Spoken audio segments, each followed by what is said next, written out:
CQDX, CQDX, CQDX. This is Havana calling. CQDX, CQDX, CQDX. This is Radio Havana calling all shortwave listeners and radio amateurs. Welcome to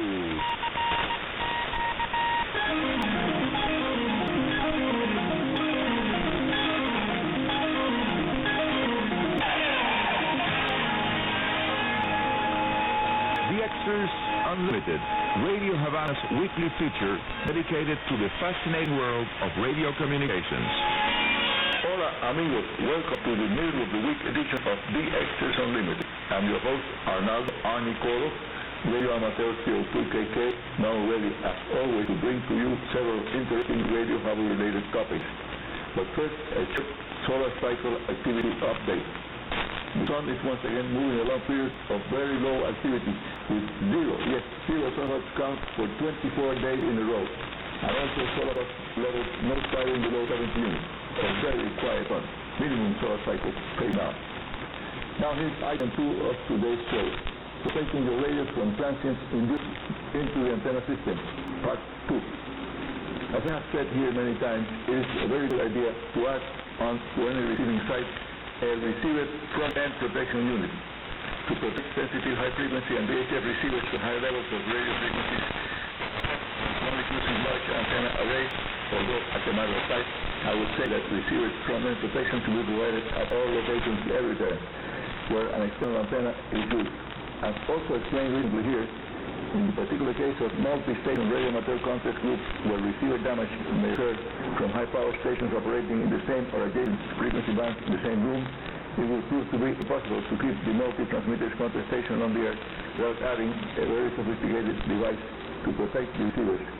And of course, the protection is essential for software-defined radios wanting to run receivers 24 hours a day, 7 days a week, unattended, as the protection will divert electrostatic charges and near lightning surges to ground where they are removed safely.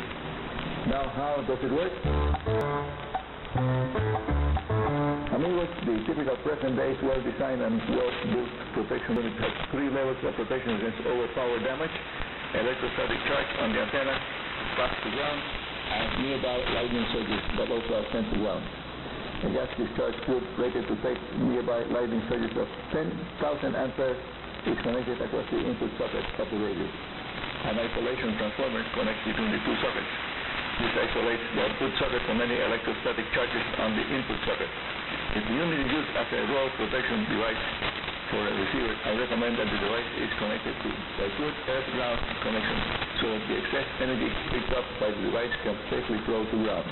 The built-in broadband isolation transformers are designed to saturate with high radio frequency power levels so that a diode limiter can limit the output power to a safe level also. The multiple levels of protection are such that if the output of a 150-watt transmitter is inadvertently applied to a protection unit input, it will still protect the receiver from a burnout. A well-designed front-end protection device will meet the following parameters. It will have very low loss of insertion between the antenna and the receiver.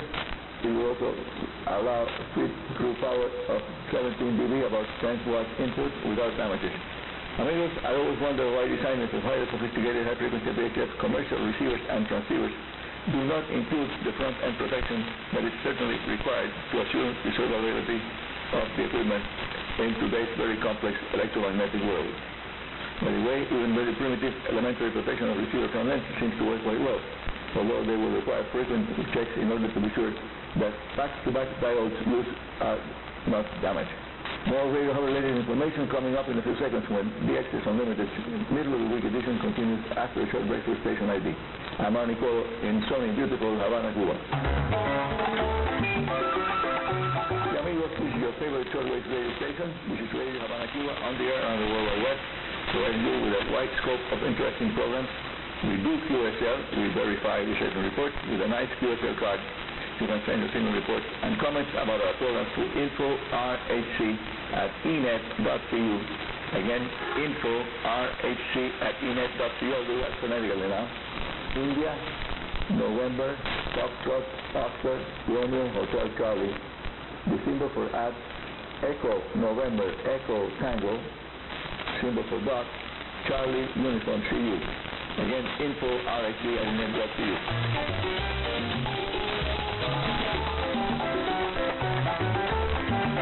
Now, our next radio holiday item.